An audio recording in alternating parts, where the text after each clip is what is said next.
All right. You're here with Brothers Forge Gaming, and what we have right here is the BFG's 50 for 50 challenge. Now, if you guys were following us a little while back, Easy and myself, we challenged ourselves to beating 50 games within 5 months. This was in celebration of our 3 years here on YouTube. Now, like I said, this was a while back, and at the time I mentioned, we were going for it. We might not be able to get all these videos edited in a timely manner.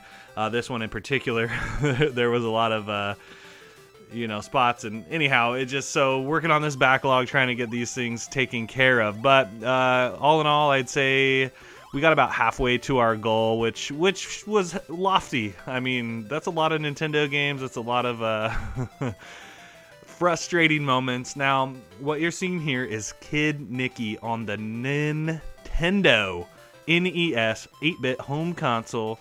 Oh my goodness. And I've mentioned this before. Some of these games, they kind of feel like direct, like Famicom, or even, I want to say this was an arcade game as well. So a lot of these style games did not port well to the NES. Although, that being said, you've got some interesting graphics, stuff that you're not really going to see on games that were targeted for the American audiences. A lot of this stuff got changed or just didn't make it here.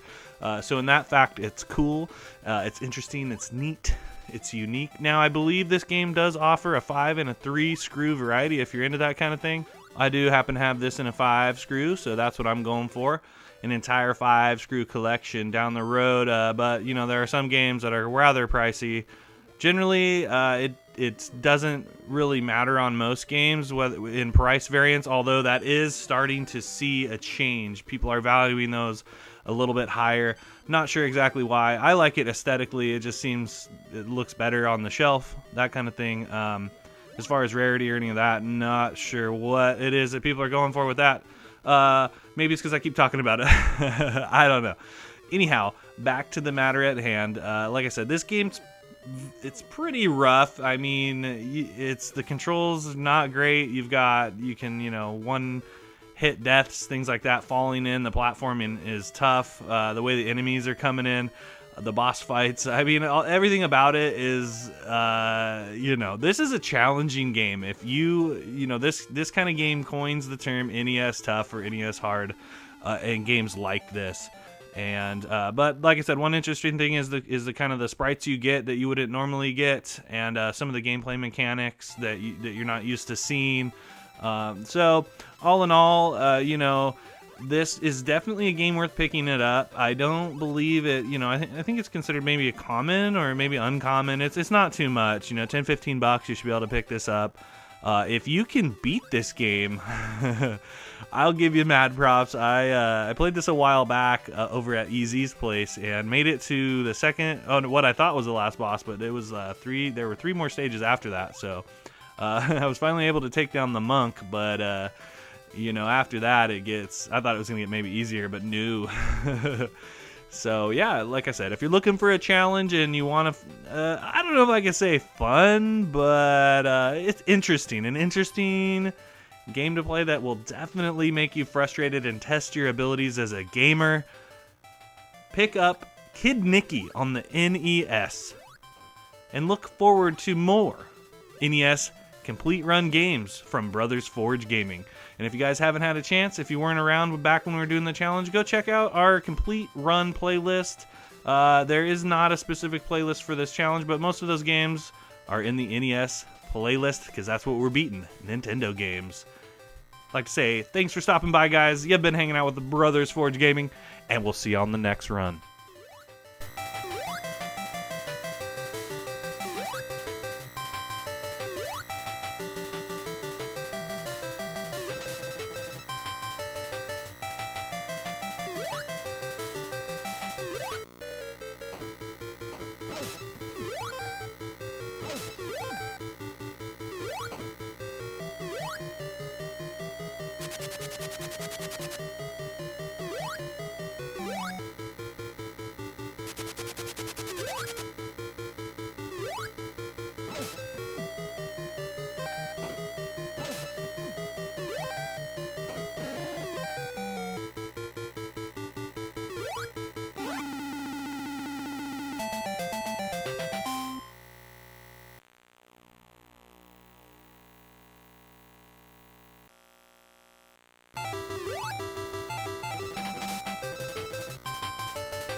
Brothers Forge.